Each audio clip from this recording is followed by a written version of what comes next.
Three Bold Takes is back once again this week for Week 9 Pick'ems. I'm Quinn. I'm joined with Freddie and Chase. We got 6 more games up for you guys. Like always, 5 Power 5, 1 top Group of 5 game, and we're going to bring those to y'all this week. Our next 2:30 game, we have number 8 Oregon traveling to number 13 ranked Utah. Oregon is a 7-point favorite on the road, according to ESPN Analytics. Oregon has a 68% chance to win this game. Chase, let's actually go to you first. Oh, I knew you were going to do it too. It pisses me off.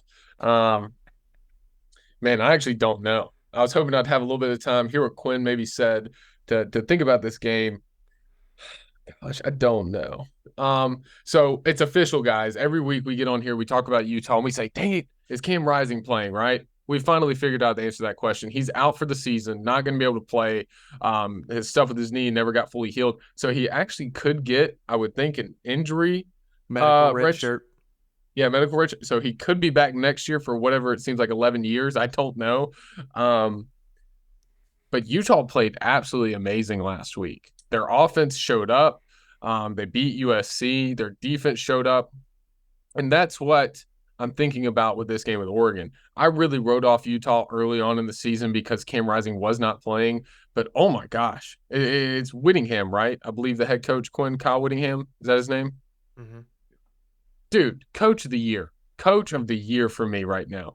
Got him sitting at 6-1. No Cam Rising. Lost your best player, I think, in Dalton Kincaid last year to the draft. Oh, my gosh. Has them playing lights out ball. And they're winning games that, they won against UCLA 14-7. They pull up and beat USC. Was that one on the road or was that one at home? I'm not sure. Let me look. That one was at USC.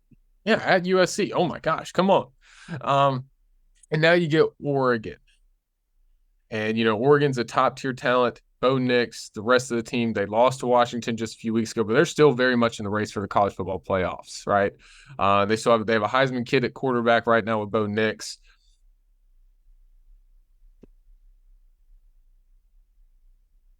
Let's go with the Utes. Gut feeling's giving me the Utes right here. I think, God, if their offense doesn't show up in the first quarter, I'm going to be irate. But I think Utah has this thing about them that they can win games that they shouldn't, and they can stay in games, right?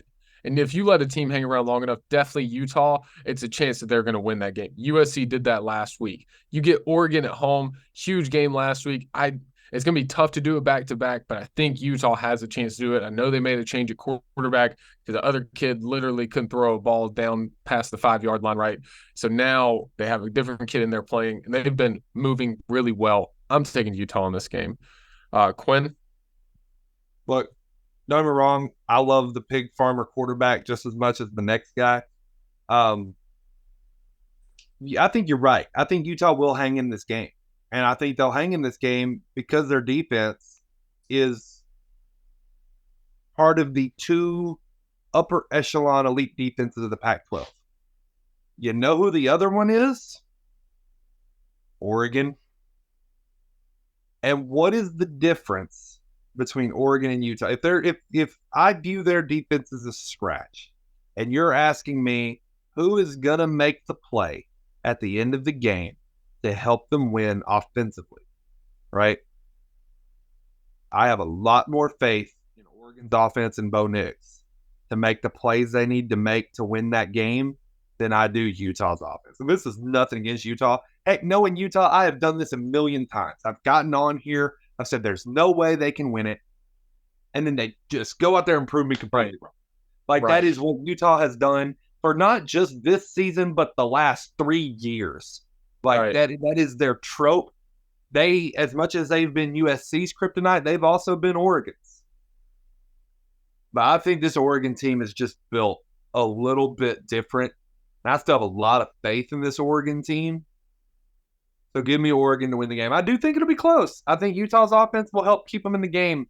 But I think come late, Oregon's probably winning this game by about 10 points, 9-10 points. And it's because their offense makes just enough plays to by the end of the game they win comfortably.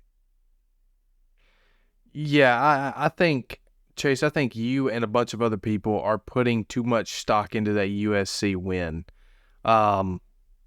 because they were able to score points.